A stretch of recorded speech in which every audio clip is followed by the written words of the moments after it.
Hello बच्चों, कैसे हो? आपका स्वागत है त्रिपाण स्टडी सेंटर में। आज जो आपके समक्ष टॉपिक प्रस्तुत हुआ है कई मानने में काफ़ी महत्वपूर्ण है हर एक एग्ज़ाम व्यू से। ठीक है, इसमें हम हर एक बात पे विस्तारपूर्वक चर्चा करेंगे और वो सारे जो है पहलू पर विचार करेंगे जो अब तक अछूता था। तो चलिए देखते हैं हमारा आज टॉपिक क्या है। यहाँ पर जो हम कर रहे हैं काफ़ी महत्वपूर्ण चैप्टर है, राजा, किसान और नगर, आरंभिक राज्य और अर्थव्यवस्थाएं। काफ़ी महत्वपूर्ण यहाँ पर चैप्टर है क्लास 12 सीबीएसई एनसीईआरटी इतिहास का। हमारा अगला क्वेश्चन जो आया है काफ़ी महत्वपूर्ण है कि आधुनिक इतिहासकार मगध शक्ति के विकास एवं वृद्धि की व्याख्या किस प्रकार करते हैं।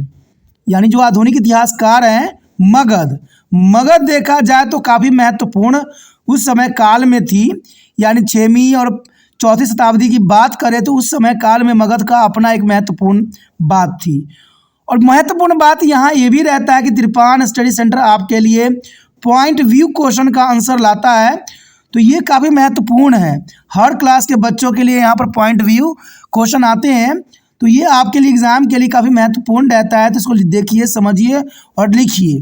तो यहाँ पर जो क्वेश्चन हमारे समक्ष है काफ़ी महत्व रखता है। देखा जाए तो आधुनिक इतिहासकार मगध शक्ति विकास वृद्धि के लिए कुछ बातों को महत्व रखती है। 6वीं और 4वीं शताब्दी ईसा पूर्व के बीच मगध जो कि वर्तमान बिहार के रूप में जाना जाता है। और आपको मैं बता दूं कि बिहार का जो है 2 पार्टों में विभक्त हो गया है। पहले झारखंड नहीं थी, लेकिन झारखंड को बिहार को काट के झारखंड बनाया गया है। तो देखा जाए तो बिहार का क्षेत्र उस समय काफ़ी महत्वपूर्ण थे। कहते हैं मगध को बिहार के भी नाम से आज जानते हो। पहले मगध थी, आज बिहार कहलाता है और सबसे शक्तिशाली महाजनपद बन गया। यानी बिहार जो है, मगध जो है बहुत ही महान और शक्तिशाली जनपद बन के उभरा। और आधुनिक इतिहासकार इस विकास की व्याख्या अपने तरीके से करते हैं। देखा जाए तो मगध क्यों महत्वपूर्ण थी उस समय काल में। मगध एक ऐसा क्षेत्र था जहाँ कृषि विशेष रूप से उत्पादक थी। यानी यहाँ पर कृषि के लिए मगध जो है काफ़ी फेमस थी। जैसे आज के समय में देखें तो पंजाब क्षेत्र काफ़ी महत्वपूर्ण होती कृषि के लिए, उसी प्रकार मगध जो थी उस समय काल में 6वीं और 4वीं शताब्दी में कृषि के लिए काफ़ी महत्वपूर्ण और आदर्श वातावरण था। इसके अलावा लोहे की खदान जो कि अब झारखंड में है, ठीक है, जो कि बिहार का ही पहले पार्ट था, बाद में इसको काट के बिहार को जो है अलग कर दिया गया झारखंड। तो कहते हैं लोहे की खदानें यहाँ पर बहुत मिलती थी और लोहे खदान होना किसी भी देश की समृद्धि के लिए महत्वपूर्ण होता है। और कहते हैं औजार हथियार के लिए संसाधन उपलब्ध कराती है। लोहे से ही सभी हथियार और औजार बनाए जाते हैं, तो इसीलिए जो है यहाँ पर देखा जाए तो मगध इतनी महत्वपूर्ण थी। हाथी सेना का एक महत्वपूर्ण घटक था, इस क्षेत्र के जंगलों में पाए जाते थे। आपने देखा ही होगा कि 6वीं और जो है 4वीं शताब्दी में जब युद्ध होती थी तो हाथियों का अपना एक महत्वपूर्ण स्थान था और हाथी जो है मगध के जंगलों में पाया जाता था, जिसको युद्ध के लिए वहाँ पर प्रशिक्षित भी की जाती थी। तो ये काफ़ी महत्वपूर्ण बात था यहाँ पर। साथ ही साथ देखा जाए तो गंगा और उसकी सहायक नदी में भी सस्ता और सुविधाजनक संचार का साधन भी प्रदान किया। कहते हैं बिहार से देखा जाए तो गंगा नदी का भी बहाव क्षेत्र मिलता है, तो ये काफ़ी महत्वपूर्ण था और इसके लिए संचार का साधन भी बनाना काफ़ी महत्वपूर्ण रह गया। तो इसीलिए जो है देखा जाए तो मगध जो है इतनी महत्वपूर्ण है। हालांकि मगध के बारे में लिखने वाले प्रारंभिक बौद्ध और जैन लेखकों ने इसकी शक्ति का श्रेय व्यक्तियों की नीतियों को दिया है। और क्रूर महाकांक्षी राजा जिन्होंने बिंबुसार, अजातशत्रु और महादनंद सबसे प्रसिद्ध है, और उसने मंत्री जिन्होंने इनकी नीतियों का लागू करने में मदद भी की। तो देखा जाए तो ये काफ़ी महत्वपूर्ण बात है कि सभी लेखक जो हैं इस बात से सहमत नहीं है। बहुत से बौद्ध और जैन लेखकों ने इसकी शक्ति का श्रेय व्यक्तियों की नीतियों को दिया है कि उस समय जो कृषि करने का जो रूल रेगुलेशन थी वो काफ़ी महत्वपूर्ण था। लेकिन देखा जाए तो यहाँ पर बहुत ही महत्वपूर्ण बात ये भी आता है कि वहाँ पर क्रूर महत्वाकांक्षी राजा जिनमें बिंबुसार का नाम आता है, अजातशत्रु का नाम आता है, महानंद जो है सबसे प्रसिद्ध राजाओं ने यहाँ पर जो है अपने साथियों मंत्रियों से मिल के जो है काफ़ी क्षेत्र को आगे बढ़ाया। कहते हैं मगध की 2 राजधानियाँ थी। यानी देखा जाए तो राजगिरी यानी जागीर राजगिरी और पाटलिपुत्र पटना आमने सामने फायदे थे। यानी देखा जाए तो मगध की 2 राजधानियाँ थी, एक तो राजगृह थी और दूसरा पाटलिपुत्र। पाटलिपुत्र यानी पटना आज भी जो है बिहार की राजधानी है। तो ये काफ़ी महत्वपूर्ण बात आती है। राजगृह एक किलाबंदी बस्ती थी। राजगृह जो था, जो कि राजधानी थी, वो एक किलाबंदी बस्ती थी जो पहाड़ियों के बीच में स्थित था, इसलिए उस पर आसानी से कब्जा नहीं किया जा सकता था। पाटलिपुत्र तक गंगा और उसकी सहायक नदियों के माध्यम से आसानी से पहुंचा जा सकता था। यानी पाटलिपुत्र, आपको पता ही है, गंगा जो है पाटलिपुत्र से होते हुए आगे बढ़ती है कलकत्ता के लिए। तो ये काफ़ी महत्वपूर्ण है और इसी सहायक नदी का इस्तेमाल करके जो है शत्रु जो है बहुत आसानी से पाटलिपुत्र पहुंच सकते थे। लेकिन राजगृह पर कब्जा करना किसी भी शत्रु के लिए संभव नहीं था, क्योंकि ये जो है पहाड़ी के बीच में स्थित थी और वहाँ पर आसानी से कब्जा करना किसी भी शत्रु के लिए आसान नहीं था। तो देखा जाए तो मगध का यहाँ पर 2 राजधानियाँ काफ़ी महत्वपूर्णता को दर्शाती है। और यहाँ पर जो हमारा अगला क्वेश्चन आया है काफ़ी महत्वपूर्ण है कि भारत के राजनीतिक और आर्थिक इतिहास को समझने में अभिलेखित साक्ष्यों की सीमाओं का आलोचनात्मक परीक्षण करें। ये कई महत्वपूर्ण क्वेश्चन है, कई बार एग्जाम में आ चुका है, तो ये काफ़ी महत्व रखता है और आपके समक्ष त्रिपाण स्टडी सेंटर ने इसको पॉइंट व्यू से लेके आया है। तो ये आपके लिए और भी महत्वपूर्ण हो जाता है याद करना, क्योंकि यहाँ पर सिर्फ पॉइंट व्यू ही नज़र आती हैं और पॉइंट याद करना किसी भी बच्चों के लिए बहुत आसान रहता है। 1-2 बार समझिएगा, ऑटोमेटिक सब माइंड में आपको आ जाएगा। तो यहाँ पर क्वेश्चन साफ है कि भारत के राजनीतिक और आर्थिक इतिहास को समझने में अभिलेखीय साक्ष्यों की सीमाओं का हमने आलोचनात्मक परीक्षण करना है।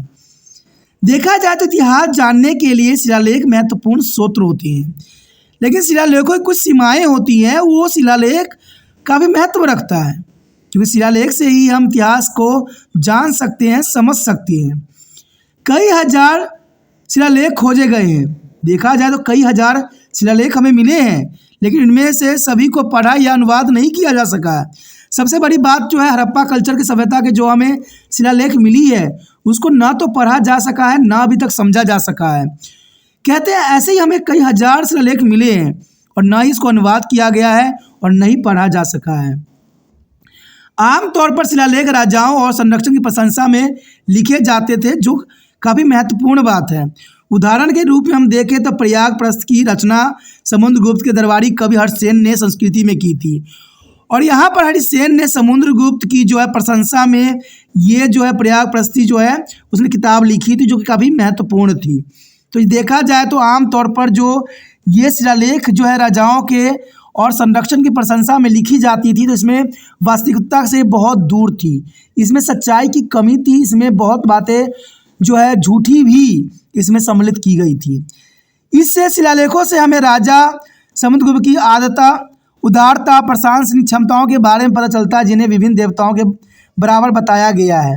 यानी देखा जाए तो इनमें से मैंने कहा ना कि पहले ही जो राइटर हैं, जो पोएट हैं, उस राजा के विशेषता के बारे में ही बताते हैं और यहाँ पर भी इसमें हमें यही बात देखने को मिला कि इसमें जो है राजा समुद्रगुप्त की उदारता, प्रशासनिक क्षमता के बारे में पता चलता है और साथ में ये भी पता चलता है कि ये राजाएं अपने आप को देवता के बराबर बताया करते थे और अपने आप को देवता साबित करने में लगे हुए थे। और ये सब हमें सिर्फ उन लिखी हुई बातों से पता चलती है जो शिलालेखों में हमें मिली है। शिलालेख का संदर्भ निरुपावाद रूप से उस व्यक्ति के दृष्टिकोण को प्रस्तुत करता है जिसे वो बनवाया था। ये बात भी साबित होता है कि शिलालेख में जिस व्यक्ति ने लिखवाया है वो अपनी बातों को ही यहाँ पर बढ़ा चढ़ाकर शिलालेखों में व्यक्त किया है। तो ये काफ़ी महत्वपूर्ण है कि इसमें निरुपावाद रूप से उस व्यक्ति की दृष्टिकोण ही प्रस्तुत की जाती है जिसने इस शिलालेख को बनवाया था। ये बहुत बड़ी आलोचना के रूप में देखा जा सकता है, लेकिन जैसे हम उस समय काल के राजनीतिक और आर्थिक रूप से महत्वपूर्ण तथ्य मानते हैं, उसे दर्ज नहीं किया गया। बहुत से ऐसे शिलालेख हैं जिसमें सही बातों को जो है दर्ज नहीं किया गया। इनमें उन्हीं लोगों की बातें रखी गई है जिन्होंने उसको खुदवाया है, इसलिए उस समय के राजनीतिक आर्थिक रूप में महत्वपूर्ण तथ्य जो है शिलालेखों से गायब है। उदाहरण के लिए इन शिलालेखों में नियमित कृषि पद्धति, आम लोगों के सुख दुख का भी उल्लेख हमें कहीं भी नहीं मिलता है। कहते हैं ऐसे बहुत से शिलालेख हैं जिसमें आम गरीब लोगों के बारे में कुछ भी इन्फॉर्मेशन नहीं मिलता है, न उनके सुख के बारे में मिलता है, न उनके दुख के, और न ही कृषि पद्धतियों के बारे में हमें कोई जानकारी मिलती है। तो ये शिलालेख जो है एक तरह से जिसने लिखवाया है वो अपनी प्रशंसा में ही लिखवाया है। इतिहास केवल राजाओं का इतिहास नहीं है, ये बात सच्चाई है। इसमें विभिन्न सामाजिक समूह और यहाँ तक कि हमारे समाज के हाशिए पर रहने वाले वर्ग भी शामिल थे। इतिहास बात सही है कि इतिहास सिर्फ राजाओं के ऊपर आश्रित नहीं है, उसमें रह रहे आम व्यक्ति, आम जनजीवन के ही होती है। लेकिन जितना भी शिलालेख हमें मिले हैं सब राजाओं के गुणगान में ही मिले हैं। कोई आम व्यक्तियों की गरीबी, सुख दुख और उनके व्यापार, उनके जो है कृषि के बारे में हमें कुछ भी नहीं मिला है। तो ये बहुत बड़ी है आलोचनाओं के रूप में देखा जा सकता है। देखा जाए तो 20वीं सदी के मध्य से इतिहासकारों की रुचि समाज के राजनीतिक और आर्थिक परिवर्तन, उदाहरण के लिए विभिन्न सामाजिक समूहों को भरने के तरीकों में अधिक हो गई है। यानी 20वीं शताब्दी से जो है भारतीय इतिहासकारों का रुचि जो है राजनीतिक आर्थिक परिवर्तनों में अधिक हुई है, और ये काफ़ी महत्वपूर्ण बात है।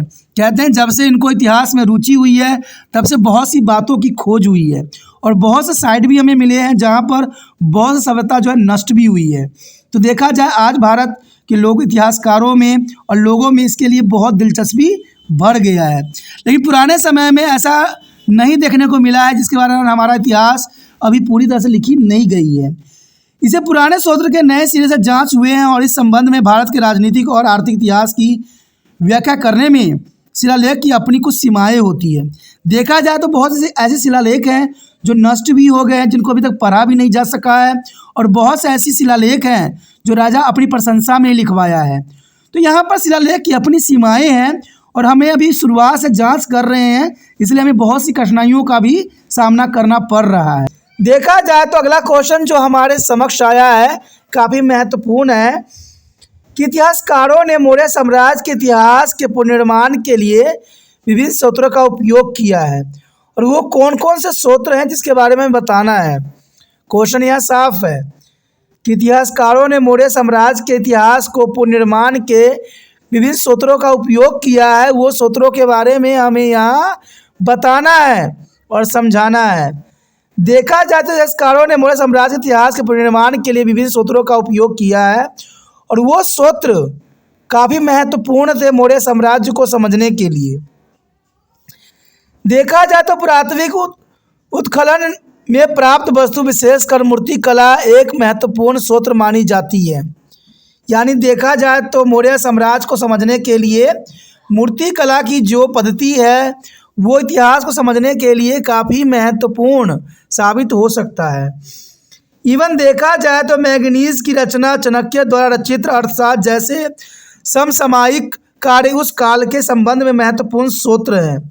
यानी देखा जाए तो मैगनीज की रचना और चाणक्य द्वारा रचित अर्थशास्त्र एक सबसे महत्वपूर्ण इतिहास के साक्ष्य है, जो इतिहास को पुनर्निर्माण में महत्वपूर्ण योगदान दे सकता है।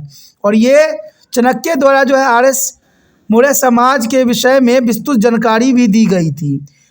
मौर्य का उल्लेख के बाद जो है बौद्ध, जैन, पौराणिक और संस्कृत साहित्य में भी किया गया।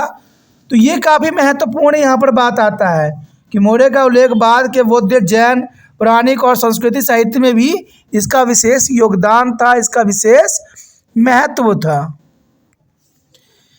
इसके अलावा चट्टानों और स्तंभों पर अशोक के शिलालेख सबसे मूल्यवान स्रोत माने जा सकते हैं। देखा जाए तो इतिहासकारों ने मौर्य साम्राज्य के इतिहास को पुनर्निर्माण में इन तथ्यों का जो है बखूबी प्रयोग किया है। चाहे देखा जाए पुरातात्विक उल्लेख में जो है मूर्ति कला हो, जिससे हमें मौर्य साम्राज्य के बारे में पता लगी हो, या मैगनीज की रचना हो, या चाणक्य के द्वारा लिखा गया अर्थशास्त्र हो, या देखा जाए तो मौर्य का उल्लेख जो है बौद्ध, जैन और पुरानी संस्कृति साहित्य में भी हमें देखने को मिलता है। इवन देखा जाए तो अशोक के जो शिलालेख हैं जो कि बहुत मूल्यवान स्रोत हैं, इससे भी हमें बहुत कुछ जानने को मिलता है।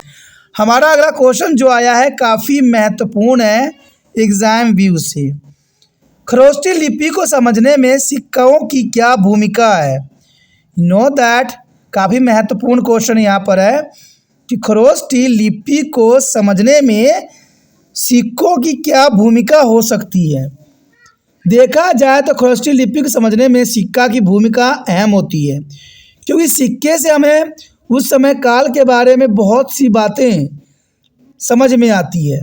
देखा जाए तो इंडो ग्रीक सिक्कों का विश्लेषण इंडो ग्रीक राजाओं के सिक्कों जिन्होंने ईसा पूर्व से दूसरी ईसा पूर्व में उपमहाद्वीपों के उत्तर पश्चिमी भाग पर शासन किया था, शिलालेख शास्त्री द्वारा विश्लेषण भी किया गया। यानी हम सिक्के से ही एनालाइज कर सकें कि इंडो ग्रीक राजाओं ने सिक्कों का किस प्रकार जो है उपयोग किया और उसने किन शब्दों का जो है सिक्कों पर अंकित किया। क्योंकि सिक्कों पर भी बहुत सी ऐसी बातें लिखी जाती है जो उस समय से इंस्क्रिप्शंस रहती है। ग्रीक लिपि से तुलना और इंडो ग्रीक सिक्कों पर राजाओं के नाम ग्रीक और खरोष्टी लिपि में लिखे हुए हैं।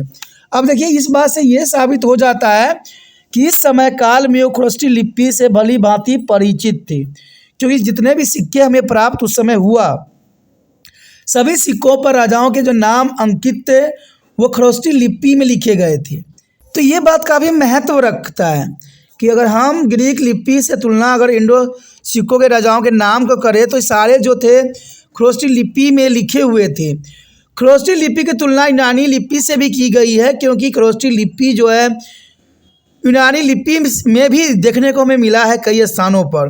तो इससे ये पता चलता है खरोष्टी लिपि जो है यूनानी लिपि से भी काफ़ी मिलता जुलता है, कई शब्द जो हैं एक जैसा ही देखने को मिलता है। कहते जो यूरोपियन विद्वान ग्रीक पढ़ सकते थे उन्होंने इसकी तुलना खरोष्टी से की थी। यानी जो यूरोपीय विद्वान थे उन्होंने ग्रीक पढ़ सकते थे, उन्होंने खरोष्टी लिपि की तुलना की। देखिए, जब तक आपको दो लिपियों की ज्ञान नहीं होगा तब तक आप एक दूसरे के साथ तुलना नहीं कर सकिएगा, क्योंकि कई शब्द जो होते हैं दूसरे लिपि के शब्द जो होते हैं पहले लिपि में मिल रहे होते हैं। तो यहाँ पर बहुत से विद्वानों ने इस बात को जाना, समझा और फिर इसकी तुलना भी की। कुछ समानताएं थी, जैसे अपोलोडेस्ट जैसे नाम लिखने के लिए दोनों लिपियों में ए अक्षर का उपयोग किया गया था। तो ये तुलना करने से हमें पता चला कि कई लिपियां जो थी एक दूसरे से संबंधित थी। यानी ये बात तो साफ समझ में आता है कि इस समय काल में जो है सारे राज्य एक साथ थे, क्योंकि इतनी समानताएं साथ रहने से ही पता लगता है। देखा जाए तो यूरोप हो या ग्रीक हो, कहते कई क्षेत्रों में ये बात देखने को मिला है और इनकी लिपियों में काफ़ी समानता भी देखने को मिली। और इससे ये बात होता है कि ये दूसरे जो है किसी न किसी रूप में प्रभावित जरूर हुए होंगे, क्योंकि देखा जाए कि जो अक्षर ए का उपयोग किया गया था हमें दोनों जगह पर देखने को मिलता है। तो इससे ये बात साफ होता है कि दोनों एक दूसरे से प्रभावित थे। जेम्स प्रिंसेस ने खरोष्टी की भाषा प्राकृतिक बताई है। खरोष्टी लिपि की जो भाषा है बेशकली प्राकृतिक ही रखी गई है और इसके बाद लंबे शिलालेखों को आसानी से पढ़ना संभव हो गया, क्योंकि ये सारे लिपि जो थे प्राकृतिक भाषा में थी और प्राकृतिक भाषा को पढ़ना सरल और आसान रहता है। तो यहाँ पर देखा जाए तो लिपि काफ़ी महत्वपूर्ण है। कहते हैं लिपि जो होता है किसी भी सभ्यता के लिए, समझने के लिए, जानने के लिए जो है हम सिक्कों का ही उपयोग करते हैं, क्योंकि लिपि जो होती है सिक्कों में भी अंकित होती है। अगर आज समय में देख लीजिए सिक्के जो भी बनती है उसमें इंग्लिश वर्ड का उपयोग किया जाता है या हिंदी शब्दों का भी उपयोग किया जाता है। तो उसी समय भी जो उस समय की भाषा हुआ करती थी उसी भाषा को जो है सिक्कों पर भी अंकित की जाती थी। तो सिक्का जो है हम लिपियों के अध्ययन के लिए उपयोग कर सकते हैं, वो काफ़ी महत्वपूर्ण रहता है। तो इसी के साथ हमारा ये टॉपिक ख़त्म हो जाता है। ये क्वेश्चन जो था काफ़ी महत्वपूर्ण था एग्ज़ाम व्यू से, जो मैंने आपको समझाने की कोशिश किया। यहाँ पर सिर्फ 6 पॉइंट है जो एग्ज़ाम व्यू से काफ़ी महत्वपूर्ण रखता है और ये सारे पॉइंट बहुत आसान छोटे हैं, तो आप बहुत ही आसानी से याद कर सकती हो। हमारे समक्ष जो अगला क्वेश्चन आया है कि 600 ईसा पूर्व से लेकर 600 ईसा तक उत्पादकता बढ़ाने के लिए कृषकों द्वारा अपनाई गई कृषि पद्धतियों की व्याख्या करना है। काफ़ी महत्वपूर्ण क्वेश्चन है कि 600 ईसा पूर्व से लेकर 600 ईसा तक जो उत्पादकता बढ़ाने के लिए यानी प्रोडक्टिविटी बढ़ाने के लिए कृषकों द्वारा यानी जो है किसानों के द्वारा अपनाई गई वो कौन कौन से कृषि पद्धति थी, उसके बारे में हमें यहाँ बताना है। तो यहाँ साफ क्वेश्चन है, इसमें कोई डाउट नहीं होना चाहिए। राज्य द्वारा लगाए गए करों को बढ़ते बोझ के कारण 6ठी शताब्दी ईसा पूर्व से कृषि पद्धतियों में बदलाव आया। देखिए, ये हमेशा रहा है कि सरकार हमेशा किसानों पर ही दबाव डालती है, क्योंकि देखा जाए तो किसानी ही प्राथमिक जो है उद्योग है हमारे लिए। क्योंकि हमें पता है कि भारत कृषि प्रधान देश हमेशा रहा है, और इसलिए राजा द्वारा लगाए गए करों के बढ़ते बोझ के कारण 6ठी शताब्दी ईसा पूर्व में कृषियों की पद्धति में काफ़ी बदलाव हमें देखने को मिला। 6ठी शताब्दी ईसा पूर्व से राजाओं ने प्रजा से काफ़ी करों की मांग की, क्योंकि देखा जाए सभी राजा जो है अपने खजाना भरना चाहते थे, और ये सिर्फ जो है किसानों पर कर लगा के ही प्राप्त किया जा सकता है। जैसे आपको पता ही होगा कि अभी हम आधुनिक युग में हैं, यहाँ पर भी सरकार का जो है पूरा खर्चा पानी चलता है तो वो करों के कारण ही चलता है। वो आपको एक नमक से लेके एक माचिस के तिल्ली तक जो है उस पर कर लगाते हैं, और इससे वो कमाते हैं और इससे देश चलाते हैं। और जब नहीं बनता है, जब इनसे नहीं उनको होता है, तो या तो रेट बढ़ा देते हैं या विश्व से जो है कर्ज लेते हैं। और देखा जाए तो आज इतने कर्ज हमारे देश को चढ़ा हुआ है जिसकी आप स्वयं भी कल्पना नहीं कर सकते। और ये इसलिए होता है क्योंकि आपको सरकार ये बताती है कि हम भारत को डेवलपमेंट बनाने के लिए हम कर्ज उठा रहे हैं, लेकिन ये कभी सरकार नहीं सोचती है कि जो हम कर्ज लेते हैं अगर वही हम जो है अपनी एग्रीकल्चर पे और प्रोत्साहित करें, उनको और बढ़ाएं, और जो नुकसान प्राकृतिक के कारणों से हो जाती है उनको अगर हम बचा लें तो शायद हमें किसी देश से कर्ज लेने की आवश्यकता नहीं पड़ेगी। लेकिन सरकार इन बातों पर कभी नहीं सोचती है। और देखा जाए तो आज जो जोत के ज़मीन है, जो कृषि योग्य भूमि है, उस पर जो है आज इंडस्ट्रियलाइजेशन कर दिया गया है। बड़े बड़े ज़मीन के एरिया जो है बड़े बड़े कंपनियों को बेच दी गई है। तो इससे भारत गरीबी के उस मुकाम तक पहुंचता जा रहा है जो शायद आप लोग ने भी कल्पना नहीं की होगी। सरकार दिखाती है कि हमारा जीडीपी बहुत ऊंचे स्तर पर है, लेकिन अगर आप एनालाइज कीजिएगा तो आपको स्वयं ही समझ में आ जाएगा कि भारत का जीडीपी किस स्थान पर बिलोंग करता है।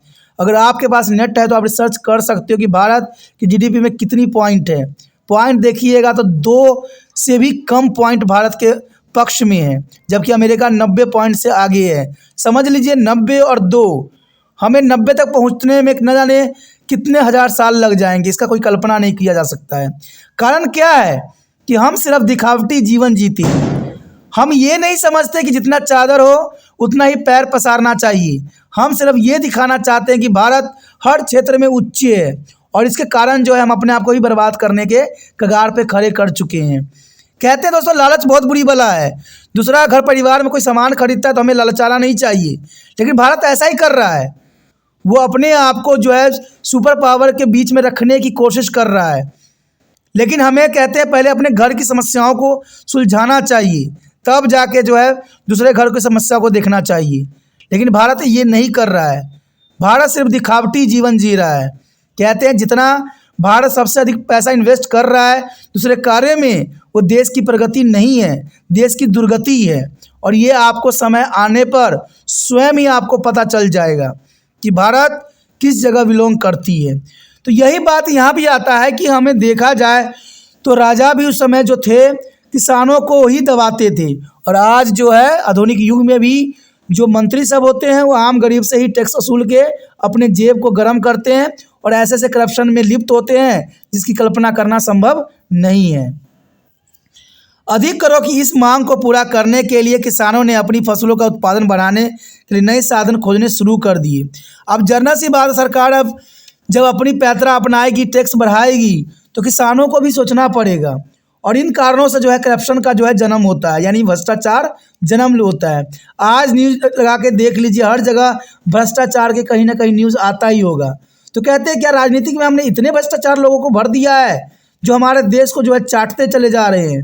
आज कोई भी न्यूज़ चैनल खोल के देख लीजिए, किसी न किसी की जो है भ्रष्टाचार का जो है चिट्ठा सबके समक्ष प्रस्तुत की जाती है। तो आखिर क्या है, क्यों ऐसा राजनीतिक चल रही है? हमारा देश लगता है विकास नहीं कर रहा है, कहते हैं दुर्गति में जा रहा है, क्योंकि हमने ऐसे लोगों के हाथों में अपने देश को सौंप दिया है जो सही ढंग से नहीं चला पा रहे हैं, सिर्फ अपना ही जेब गर्म करते चले जा रहे हैं। आगे यदि हम देखें तो नए साधन थे। आखिर कौन कौन से नए साधन थे? हल की कृषि की ओर बदलाव और गंगा और कावेरी जैसी उपजाऊ जलोढ़ नदी घाटी में फैली हल कृषि की ओर बदलाव को कृषि प्रथाओं में महत्वपूर्ण बदलाव लाया। क्योंकि देखा जाए तो गंगा और कावेरी जैसी उपजाऊ जलोढ़ मिट्टी में जो है कृषि की प्रथाओं में काफ़ी महत्वपूर्ण हमें बदलाव देखने को मिला। लोहे की नोक वाले हलों का उपयोग उच्च वर्षा वाले क्षेत्रों में लोहे की नोक वाले हलों के उपयोग ने जलोढ़ मिट्टी की कहते अत्यधिक उपजाऊ भूमि में बदल दिया। क्योंकि जो हमने लोहे की नोक इस्तेमाल किया वो काफ़ी महत्वपूर्ण थी और जलोढ़ मिट्टी में इसकी उत्पादनता में भी काफ़ी वृद्धि हमें देखने को मिला। धान रोपाई का उपयोग, धान रोपाई तकनीक का उपयोग किया गया, जिसमें पहले बीजों को प्राशित किया जाता था, फिर पौधों को जल जमाव वाले क्षेत्रों में प्ररोपित किया जाता था। तो ये भी एक पद्धति नहीं हुई कि पहले जो था हम जो धानों को ऐसे ही बो देते थे बीजों को, इससे हमें उतना अच्छा क्वालिटी की धान नहीं मिलती थी। लेकिन बाद में जो है इसकी पद्धतियों में चेंज की गई। पहले धान के बीजों को जो है झिड़ियाँ लगाई गई और झिड़ियाँ लगा के जो है उस धान के पौधों को वृद्धि किया गया और फिर जाके जहाँ पर पानी के ठहराव थे उन क्षेत्रों में जो है धान की कृषि की गई। इससे हुआ कि पैदावार काफ़ी बढ़ गया, क्योंकि धान की कृषि जो है कहते हैं कुछ ठहरा हुआ पानी में ही अच्छा ग्रोथ करता है। तो ये सब नई नई पद्धतियों ने जो है कृषि की उत्पादनता में काफ़ी वृद्धि कर दी। देखा जाए तो इससे पौधों के जीवित रहने का उच्च अनुपात मिला और अधिक पैदावार सुनिश्चित भी हुई। धान की फसल के उत्पादन में नाटकीय रूप से वृद्धि हुई। देखा जाए तो ये काफ़ी महत्वपूर्ण थे, क्योंकि जितना पौधा जीवित रहेगा उतना ही फसल अच्छा मिलेगा और इस पे जो है किसानों ने बहुत काफ़ी जोर दिया, जिससे हमारी कृषि क्षेत्रों में काफ़ी सुधार हुआ। हालांकि इस प्रक्रिया के लिए उच्च स्तर के शरीर श्रम की आवश्यकता होती थी और देखा जाए तो भारतीय जो है कृषक, भारतीय मजदूर इन चीज़ों से पीछे नहीं हटते थे। कहते हैं उच्च स्तर के शरीर श्रम भी वो लोग करते थे और इससे उत्पादकता में काफ़ी वृद्धि हुई। उत्पादकता बढ़ाने के लिए सिंचाई का उपयोग, कृषि उत्पादन बढ़ाने के लिए सिंचाई एक और रणनीति भी थी। देखा जाए तो उत्पादकता बढ़ाने की सिंचाई का उपयोग कृषि उत्पादन बढ़ाने के लिए सिंचाई एक और रणनीति में से एक बनाई गई। कहते सिंचाई कुओं और तालाबों के माध्यम से की जाती थी और कभी कभी नहरों का भी उपयोग किया जाता था। तो ये काफ़ी महत्वपूर्ण बात थी कि यहाँ पर कृषि क्षेत्र में भी काफ़ी वृद्धि देखने को मिला कि पहले सिंचाई कुओं और तालाबों के माध्यम से की जाती थी और कभी कभी नहर का भी उपयोग किया जाता था। समुदाय के साथ साथ व्यक्तियों ने भी सिंचाई कार्य के निर्माण का आयोजन किया और लोगों ने स्वयं जो है सिंचाई की पद्धतियों का विकास किया। सिंचाई निर्माण की प्रक्रिया को अक्सर राजाओं द्वारा शिलालेखों में दर्ज भी किया जाता था, जो कि काफ़ी महत्वपूर्ण है। यानी सिंचाई निर्माण की प्रक्रिया को अक्सर राजाओं द्वारा शिलालेखों में ही दर्ज किया जाता था। ऐसे प्रौद्योगिकता के उपयोग से कृषि उत्पादन में काफ़ी वृद्धि हुई, जिससे अंततः कृषि में लगे लोगों को के बीच जो है भेदभाव भी बढ़ गया। यानी देखा जाए तो जो छोटे किसान थे वो छोटे थे, जो बड़े किसान थे बड़े हो गए। यानी उनमें काफ़ी भेदभाव भी जो है हमें देखने को इस समय काल में मिला।